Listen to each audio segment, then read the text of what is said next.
Taiwan akan menyerah dalam seminggu jika Cina menyerang.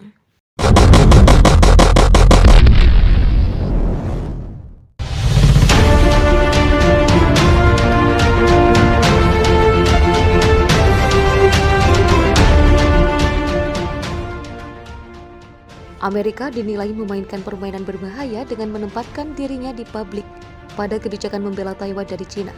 Padahal Amerika tidak memiliki kemampuan untuk melakukannya jika Cina benar-benar mencaplok Taiwan. Hal ini disampaikan Scott Ritter, mantan perwira intelijen Korps Marinir Amerika Serikat dan penulis Scorpion King.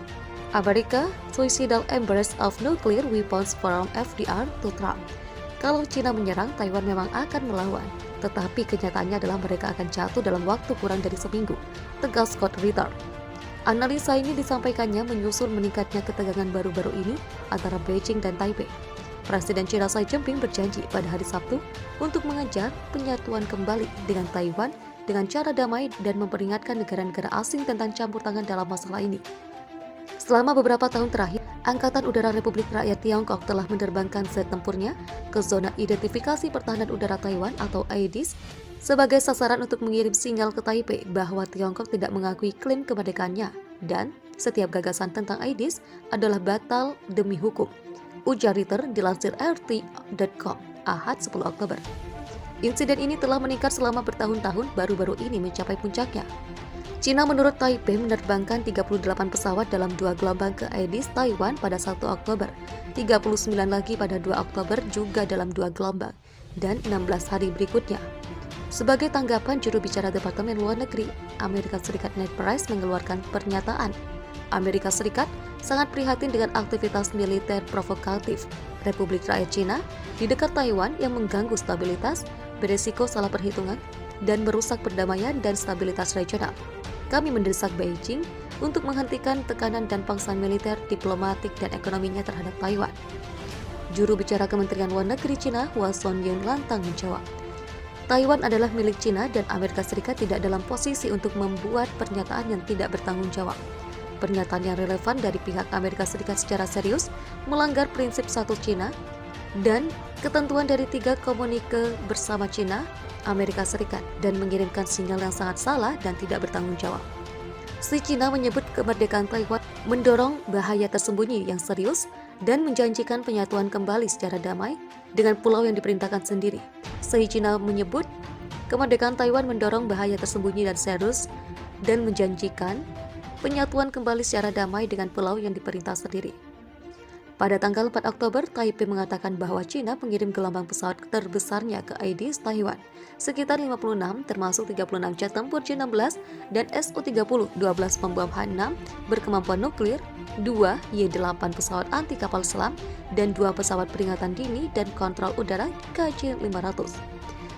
Khawatir dengan perkembangan ini, Presiden Taiwan Tsai Ing-wen menyatakan bahwa Taiwan tidak mencari konfrontasi militer. Ia berharap untuk hidup berdampingan secara damai, stabil, dan diprediksi, dan saling menguntungkan dengan tetangganya.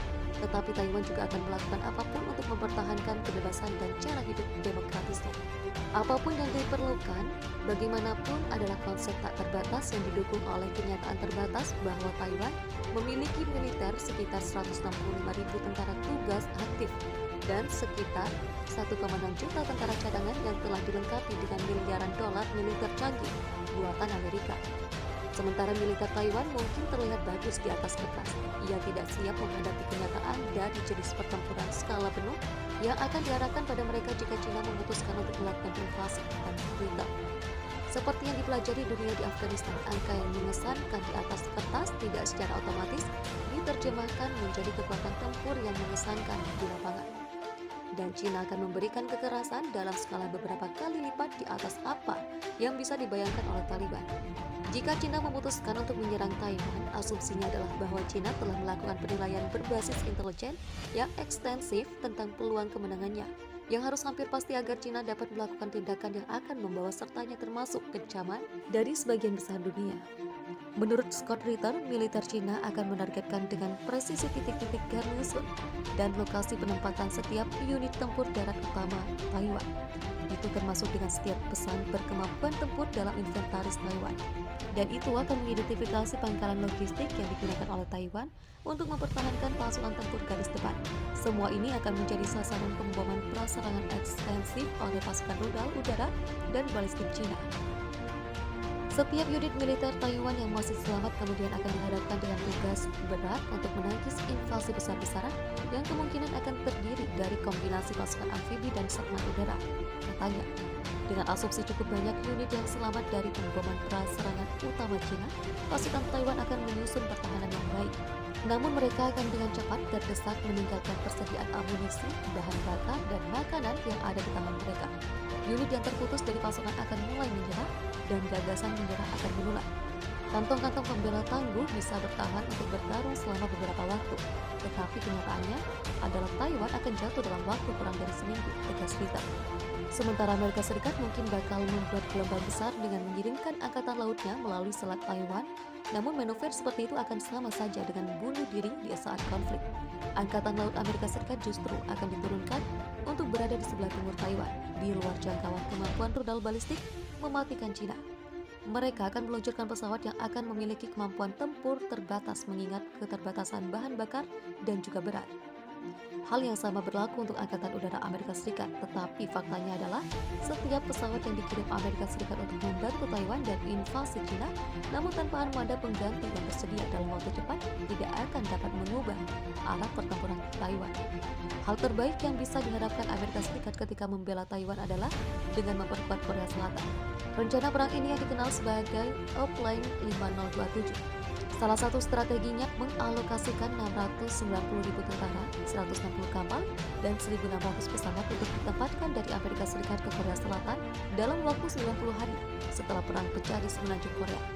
Mereka bisa dimobilisasikan untuk membantu Taiwan, tapi itu pun tidak menjamin akan mampu mengalahkan Cina.